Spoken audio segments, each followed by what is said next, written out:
Today, let's get started with Khamzat Chimaev dismisses Conor McGregor fight. When asked about the possibility of fighting Conor McGregor, Khamzat Chimaev didn't hold back, giving a brutally honest response in true Boris fashion. Before we continue, make sure to leave a like on this video. To support the channel, let's aim for 1,000 likes. Conor, Khamzat versus Conor.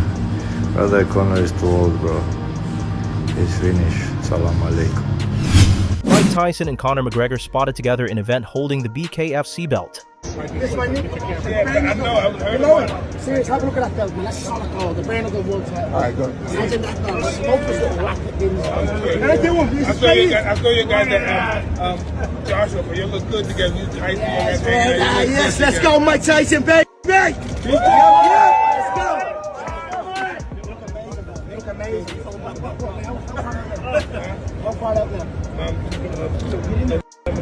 Yes, Holmes short of 3 weeks, 4 weeks. Nowhere near your level, man. He hasn't a clue what he's up against. Mike, hold this one. He's holding up his. What's this? What's this? There you go. Put over the shoulder, Mike. Put over the shoulder. Show me some love. There we go.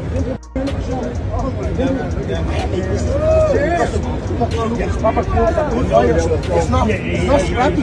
It's really skillful. I've been watching this. Get right in. Jake Paul reveals early talks to box Alex Pereira. Jake Paul has once again set the combat sports world buzzing, this time revealing that he's had preliminary conversations to box UFC light heavyweight champion Alex Pereira. Jake said, "His team is down. I think the only thing preventing it is the UFC. It would be a massive fight at some point, and I know he's down to make it happen. If Dana White ever actually felt comfortable that one of his martial artists could beat Jake Paul, he would 100% endorse it." Khabib Nurmagomedov says beating Conor McGregor was like a vacation. Khabib reflected on his iconic 2018 victory over Conor McGregor, describing the fight as one of the most enjoyable moments of his career, even comparing it to a tropical getaway. While you were punching him, you were telling him in the corner against the cage, "Let's talk now. Let's talk now." What were you saying? Why? You know, one thing is very, very beautiful on this sport. When you don't like somebody, you go inside the cage, you smash him, and they give you money.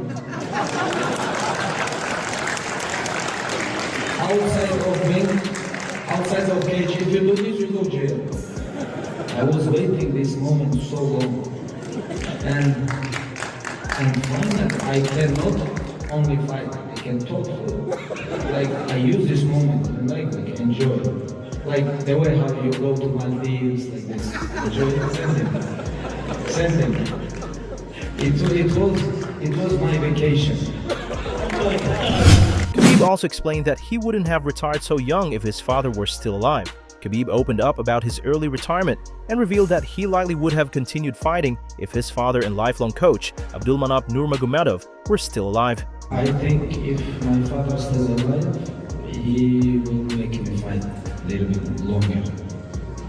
Like, because just turned 32 and I'm finished.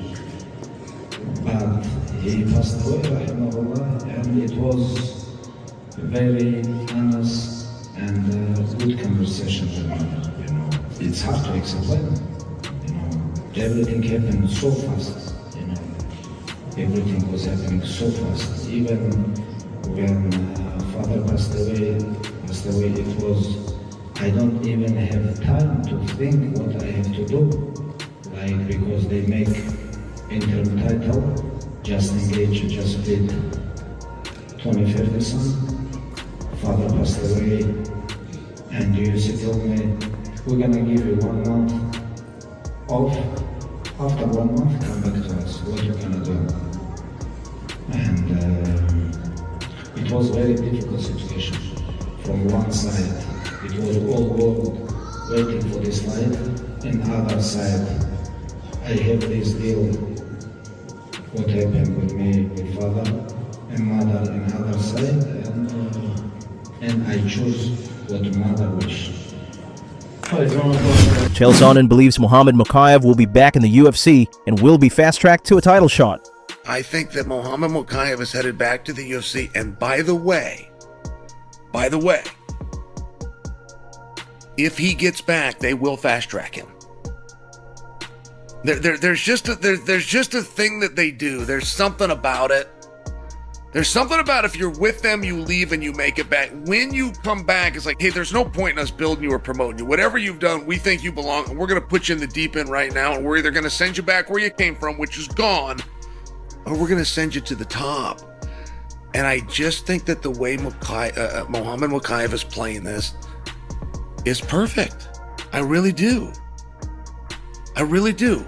He was a young guy. I forgive him, and I don't even know what happened. I forgive him, though. And he didn't sacrifice his pride. He's been a man about it. I think this is all going to work out. I really do.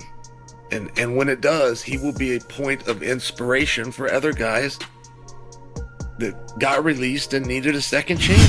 Javier Mendez believes Belal Muhammad used the wrong strategy against Jack Della Maddalena. Javier Mendez has weighed in on Belal Muhammad's recent loss to JDM, suggesting the welterweight contender didn't fight to his strengths. Look at the Belal fight, it was actually, I rewatched that so many times, so I really had that sucker 2-2 until the last round, which is where Jack won. But that was 2-2 in my opinion. I had that really close, and I had it for Jack for sure, but that was a close fight. It wasn't no gimme by any chance. Belal came in to fight. He just fought the wrong strategy, I feel, and Jack didn't. He fought the right one. Francis Ngannou says the biggest fight of all time can only be him versus Jon Jones. Francis made a bold claim, saying that no matchup in combat sports could ever surpass a clash between himself and Jon Jones. Before we continue, help us reach our goal of 1,000 subscribers here on MMA Explorers. Hit that subscribe button and turn on notification so you don't miss any of our daily MMA content. Which is a bigger fight to make in the White House? Jon Jones versus Alex Pereira or Jon Jones versus Francis Ngannou? You know the answer. You don't need me for that. Should I answer? Yeah, I mean, do you really need me to answer, Steve? It seems like that could be a big one, though. If they're looking to put together the biggest card of all time, maybe PFL UFC could figure it out. That would be the fight to make. Biggest fight of all time can only happen with Jon Jones and Francis Ngannou. That's all what I can say about that. No disrespect for other fights or for other fighters. I think I respect all the fight and all the fighters, regardless of if they fight the main card or prelim or whatever or wherever. I think great fights still happen everywhere. I became a weight champion in the Apex, so with no crowd. So I respect fight as long as it's a fight. People putting in, it's not about the place, but if you want to say biggest of all time, you make it biggest. And in the White House, it would definitely be the biggest. Yeah. Let's wrap it up for the day. Thanks for watching.